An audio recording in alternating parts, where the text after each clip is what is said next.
We're at the Yes Kaho Tembisa Hub for the Yes for Youth program. The person who heads it up is Tashmia Ismail-Saville. Take me through the thinking of hubs like this. It's a whole range of containers laid on top of each other. We're on the second floor of a containerized building. Just outside there is a hydroponics tunnel. Next to that is another container with tanks growing fish in it. I mean, just give me a sense of what this place is and what its goal is. The hub exists to generate jobs, not just in the short term, because we have people employed at the hub, but in the long term, how do we create the technologies, the exposure is important, the role models, the business investment, and the market access, so that local businesses can absorb youth and local businesses scale. And not just existing local businesses, but that we start to generate new businesses. So everything that you see at the hub has the ultimate aim of supporting small businesses and new entrepreneurs to be able to create jobs that in turn create jobs. Why do we have something like the aquaponics facility? I mean, where you've taken a walk around, and when you get there, you'll see that it's really high tech. It's at the frontier. Businesses in communities like this historically have been starved of operating with the best in breed technologies. And this means they're never competitive out in the open market. And they don't have the networks to connect themselves into those markets. But Yes has this incredible network of big business. Part of my team goes out, talks to big business about what are the opportunities in the region around a hub. How do we find that market access? So we'll only put up a hub if we've identified that there are business opportunities and market access for the hub to be able to feed into. And then we design the hub facilities around that market. So every hub's going to look slightly different. The hub in Alexandra, which is being funded by Netcare, Air Liquide, that has a 3D printing facility. MassSmart has also put that 3D printing facility up. This means that local businesses, out-of-date parts, they start with that, they start manufacturing those, and then later they move into more sophisticated products that they can sell, prototypes for their businesses. And the Netcare piece is hot desk seamstresses, sewing machines. Netcare is bringing discarded linen from a warehouse. It's still in beautiful condition. It gets cut, stitched, embroidered, turned it into baby blankets, and those get sold back to Netcare. So Netcare might previously have thrown that stuff away. Burnt it. Yeah, so in terms of, it's not good enough in its current form to keep using, yes, but there will be materials on a bed sheet, an adult-sized bed sheet, that can be repurposed then. Absolutely. And so you also have this virtuous circle, then Netcare buys back the repurposed product. Exactly. And you get this virtuous circle. We get a beautiful virtuous cycle, but what we also have is value add. So people are coming in, adding value on a waste product, and we've got the market access that we've opened through our relationship with Netcare. And it's also not overtly complicated. I mean, if you are doing clothing design and textile design, that's several levels above a starter job. Once you've proven your ability to create the basic, you can then, I'm sure, expand your skills as you go out. And the right people will expand their skills. You can't, however, have 1,000 people coming to this hub every single day to run their micro enterprises. So this is more of a training ground, perhaps, and a center where like-minded people can come to for help and support and skills. So it's a seeding facility. The seeding is that we introduce the technologies into a community and they spill over from here. When people come and see the way the technologies work, we've got Google and Microsoft courses for free that run constantly downstairs at the hub, cooking, chefing, nutrition and wellness classes that happen up here. There's a kitchen right behind the camera. So it seeds the skills that people can build new businesses, or even the existing businesses are able to get the skills to make themselves more competitive.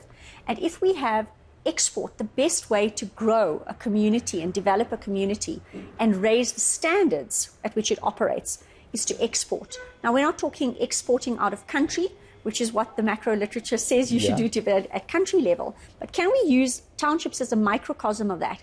If they're exporting, I mean, look at the quality of these lettuce leaves. This can be sold at high-end retailers. It's also all organic. So there's niche markets where this is being sold at high margin.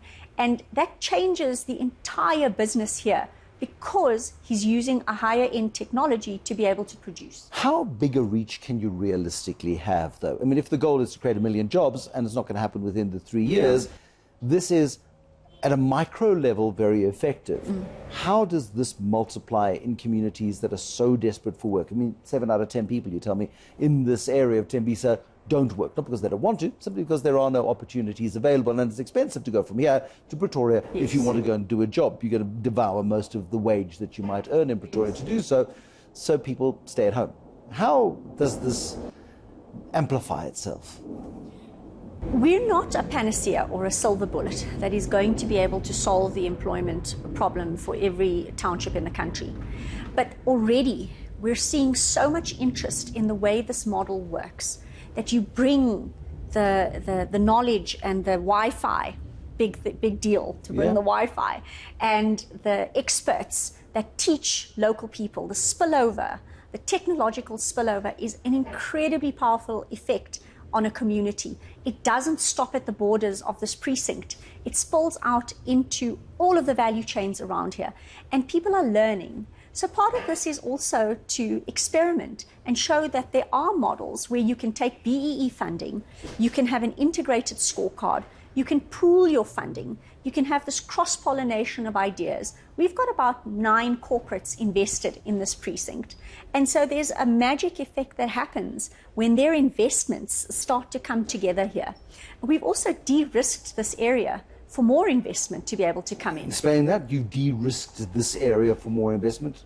Translate that to English. So historically, you see a lot of companies trying to come into communities, whether they're rural or peri-urban, in a siloed manner. They come in and they try to do it all in one facility, which often become white elephants because you don't have the foot traffic.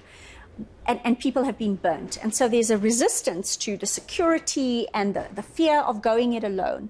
As soon as you've got the credibility and validity of the model set down, and there's also herd behavior. Sure. Oh, if these big companies are investing, and look, they've already got the Wi-Fi lines down, they've already got the security, this is a functional model, it immediately starts to attract more investment. So where we sit in these containers here, and you've got the tunnel and the fish farm down there, there's a great big empty plot of land over there, which implies that that too can be developed. So we've done this in partnership with Safe Hub. The original site was Safe Hub.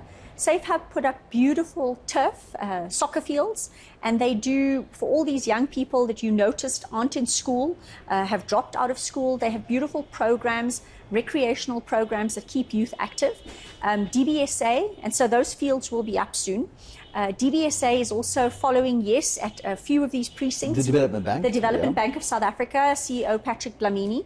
And they have a big program, a mandate, to bring digital skills into communities. So we'll have an even more sophisticated digital hub with VR, using really modern training techniques to be able to upskill and technologically uplift the entire community. I mean, there's the questions around the broken window theory in New York in the 1970s. If a window pane is broken, you fix it. If you don't fix it, people start throwing stones at windows.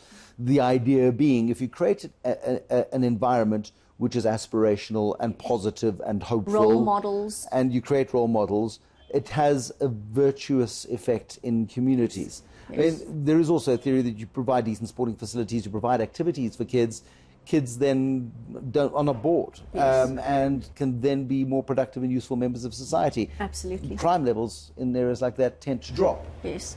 I must tell you something interesting. We've got an app with 3 games on it, and this app builds a psychographic profile. So there's one that looks at problem solving and mathematical abilities, behavioral stuff. And it's benchmarked against a global database. It's a Harvard PhD guy that developed it with neuroscientists. The algorithm, even if you are not English proficient or you're an engineering type and you don't like reading long tracts of information, so it really takes a lot of bias out of the current tests that we have to look at people's capabilities and potential. Every time, we call them knackathons that we do, every time we play these games and we collect the data from groups in townships, there's about 3% of every cohort that is in the top percentile globally. So there are people with incredible potential sitting in the 7 out of 10 unemployed that have the potential but not the pathway. We've never had a break. never had a break, never had a place to just show you what they can do. That first chance of getting into a course, seeing the technology, understanding you have a knack for this, I'll use that word, they never get that chance to prove it or learn it for themselves. And that means that companies have got to buy in. This shouldn't be business's job. This should be government's job, right? Well, not so, certainly not in South Africa, and I'll explain why in just a second.